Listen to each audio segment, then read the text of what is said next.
Okay guys, so in this video I wanted to talk about the different types of glial cells.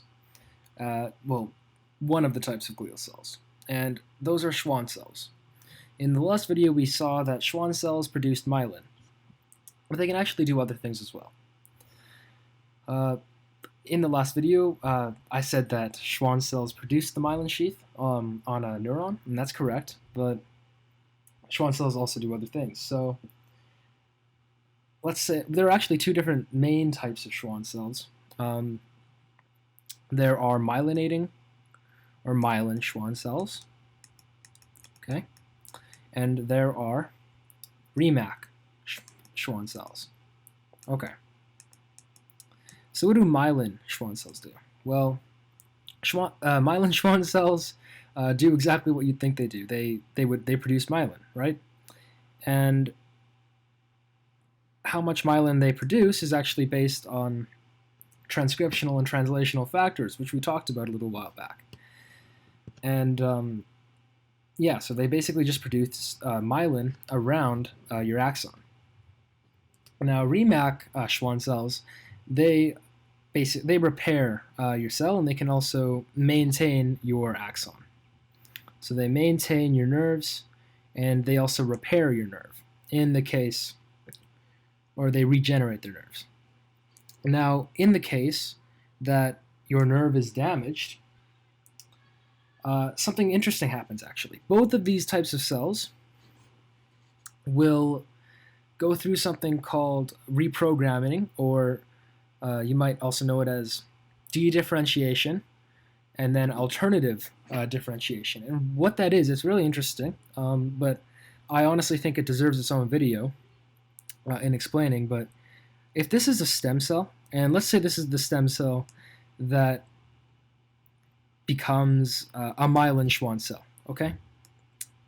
So this is M for myelin, and this is your stem cell before that.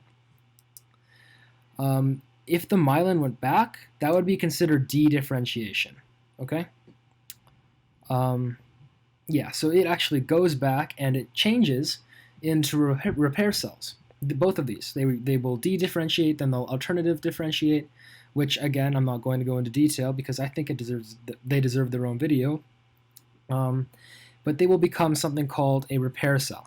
So if I just delete this, okay, they will become a repair cell. Okay, and these repair cells will repair. You guessed it, they'll repair your nerve in the case that they need to. So this dedifferentiation is triggered by your neuron being damaged. So that pretty much wraps up the basics of Schwann cells. Again, a lot of it surrounds just transcriptional factors and translational factors. That's what controls what proteins are produced, which is sort of the main sort of function of these cells. But actually, what I will include is, if this is your axon and this is your myelin Schwann cell, how it actually coats this is it will go around.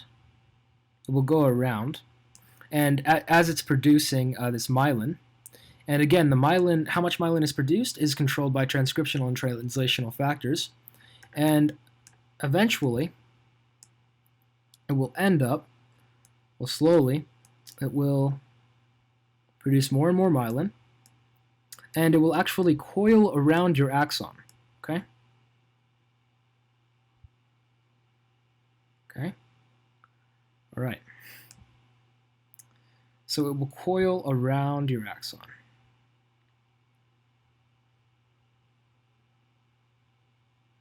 And then this is your, and that's the myelin sheath. It's a very bad drawing, but if you can kind of get the idea, it slowly makes like a spiral. Yeah, around the axon. All right. So that is how the myelinating, or the myelin Schwann cell actually produces this myelin and allows it to go around.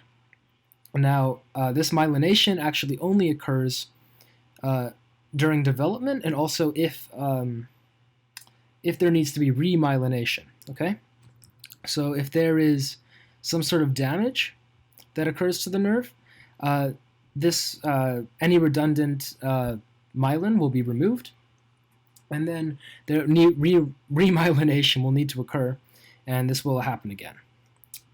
And obviously, this requires a lot of transcription and translation control, because it's a very important job, and you wouldn't want it to get out of hand or not happen at all.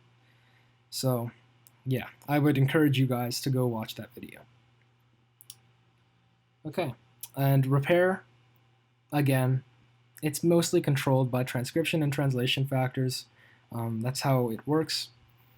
But the dedifferentiation and the alternative differentiation are very interesting, but I'm pretty sure it deserves its own video. So, myelin, remac, and repair, sometimes, if it's needed, it will be produced via reprogramming. That pretty much wraps up this brief video on Schwann cells. We might come back to this for